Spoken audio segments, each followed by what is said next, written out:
بریلی میں امام اہل سنت فاضل بریلوی نے یہ کرائے کے پالکی والوں کو بلایا. اس میں 3 لوگ تھے یا 4 لوگ تھے یا جتنے بھی تھے. پالکی اٹھانے والوں نے کرایہ طے کیا, اٹھا لیا. تھوڑی دیر کے بعد اعلیٰ حضرت فاضل بریلوی رضی اللہ تعالیٰ عنہ کہنے لگے روک دو روک دو. روکا گیا, اتر گئے, کہا کہ تم میں سے کوئی سید زادہ ہے؟ تو لوگوں نے کہا میاں تمہیں تو کرائے سے مطلب ہے, کرایہ دو اور چلو آگے. اعلیٰ حضرت نے کہا ہرگز نہیں, میرا یہ شیوا نہیں ہے کہ کسی سید زادے پر میں سوار ہو جاؤں. ان پالکی اٹھانے والوں میں ایک سید زادہ تھا. انہوں نے کہا کہ ہاں میں سید ہوں. اللہ اکبر. تھوڑی دیر ہی سوار ہوئے تھے, اعلیٰ حضرت رضی اللہ تعالیٰ عنہ ان کے ہاتھوں کو پکڑ لیا, رونے لگے. بڑی خطا ہو گئی مجھ سے, غلطی ہو گئی.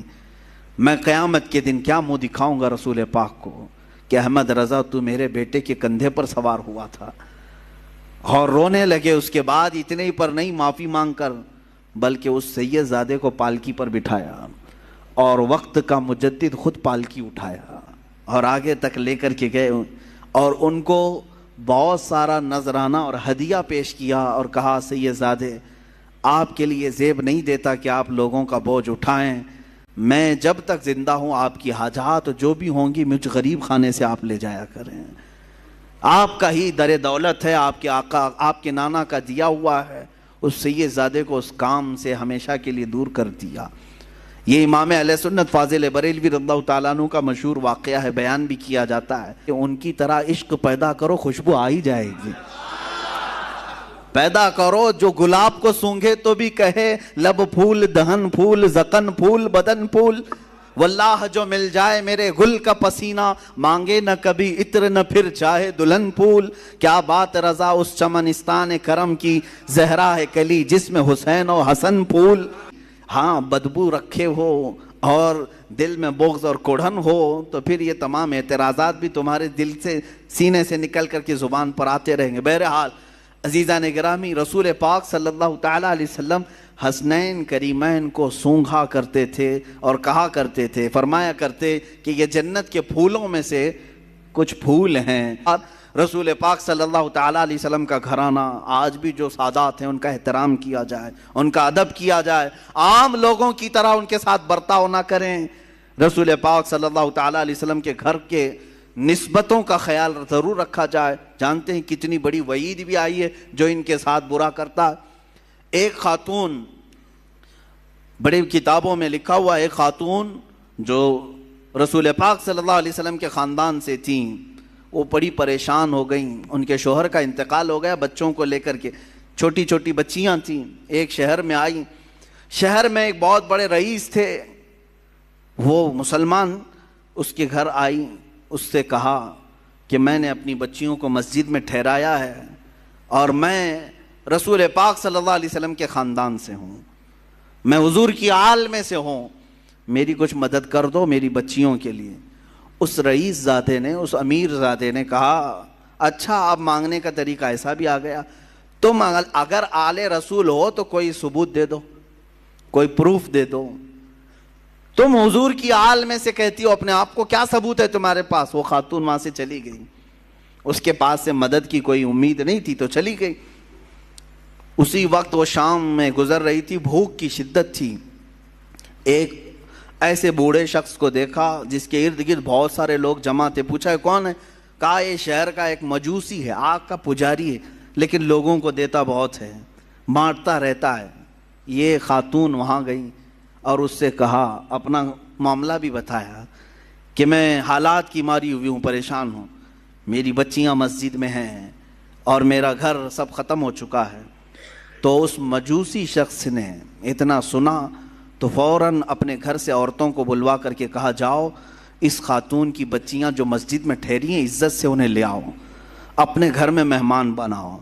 اور یہ خاتون کہتی ہے کہ یہ محمد صلی اللہ علیہ وسلم کی آل میں سے, ان کی عزت ہونی چاہیے.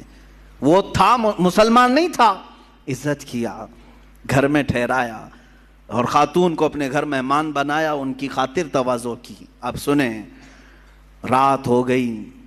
رات کے وقت یہ جو رئیس زادہ تھا, امیر زادہ تھا, جو مسلمان تھا, اس نے خواب میں دیکھا قیامت کا منظر قائم ہے, حساب کتاب ہو رہا ہے, اور اسی وقت رسول پاک صلی اللہ علیہ وسلم تشریف لائے. تو یہ رئیس زادہ فوراً حضور کی بارگاہ میں حاضر ہوا کہ آقا میری شفاعت فرمائیں.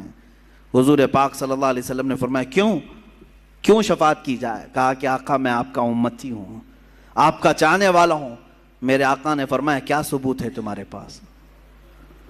میرے امتی ہونے کا کیا ثبوت ہے تمہارے پاس؟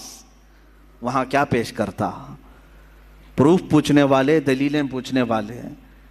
حضور پاک صلی اللہ تعالی علیہ وسلم نے جب یہ ارشاد فرمایا تو وہ لاجواب ہوا اور رونے لگا کہ آقا مجھ سے آپ اعراض نہ فرمائیں، مجھ سے آپ ناراض نہ ہوں.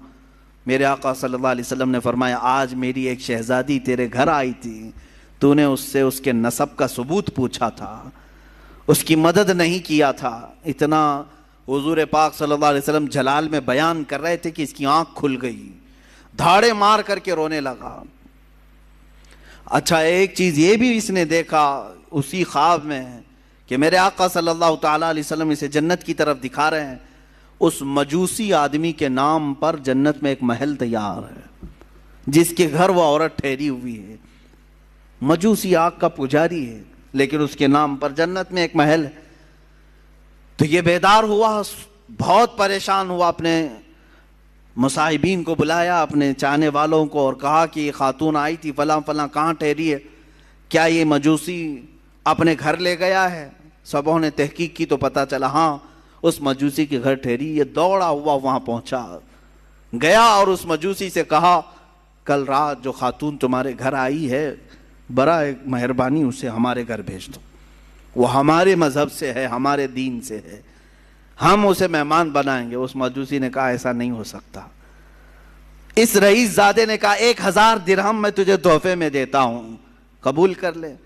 اس مجوسی نے کہا اس کا 10 گنا بھی دو تو میں اس مہمان کو تمہارے حوالے نہیں کروں گا. اس مجوسی نے اتنا اصرار کیا تو یہ پوچھنے لگا آخر اس عورت میں کیا ہے؟ کہا جو تو خواب دیکھ کر آیا ہے وہ سچ خواب دیکھ کے آیا ہے. کل جب وہ خاتون ہمارے گھر آئی، ہم رات کے وقت سوئے تھے، خواب میں رسول پاک صلی اللہ علیہ وسلم تشریف لائے. مجھے اور میرے پورے گھر والوں کو میرے آقا نے خود کلمہ پڑھایا. ہم اب مجوسی نہیں ہیں، ہم اہل ایمان میں سے ہیں. رسول پاک صلی اللہ علیہ وسلم نے ان کی آل میں سے ان کی ایک شہزادی کی عزت پر اتنا بڑا انعام دیا کہ ہمیں دائرہ ایمان میں لایا.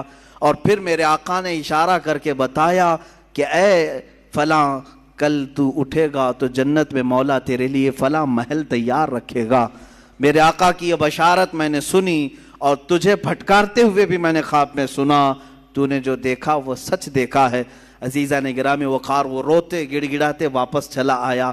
زندگی کی کوئی اگر کمائی تھی تو اس نے سوچا کہ سب لگا کر کے حاصل کر لوں، مگر اہل بیت کا احترام نہ کرنے کی وجہ سے ساری اس کی کمائی، ساری عبادتیں ایک طرف رہ گئی اور آگ کا پجاری بازی لے گیا صرف اہل بیت کی عزت اور احترام کرنے کی وجہ سے.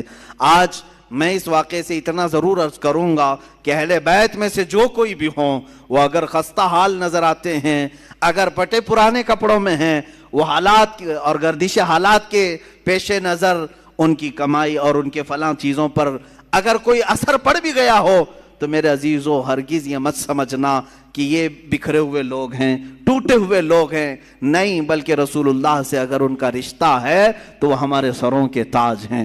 وہ چاہے جس کونے میں بیٹھے ہوں، یہ ضروری نہیں کہ سید ہو تو بہت اعلیٰ قسم کے محل میں رہتا ہو، بہت اعلیٰ قسم کے لباس پہنتا ہو، بہت اعلیٰ قسم کی گاڑیوں میں چلتا ہو. ضروری نہیں، کبھی سید زیادہ غریب بھی ہو سکتا ہے، وہ فقر و فاقہ کو پسند کرنے والا سید زیادہ بھی ہو سکتا ہے. لہٰذا اس بات کا ہمیشہ خیال رکھا جائے کہ سید زادوں کا احترام ملحوظ نظر رہے، ورنہ ہمارا یہ کمایا ہوا عبادتوں کا خزانہ بھی ضائع ہو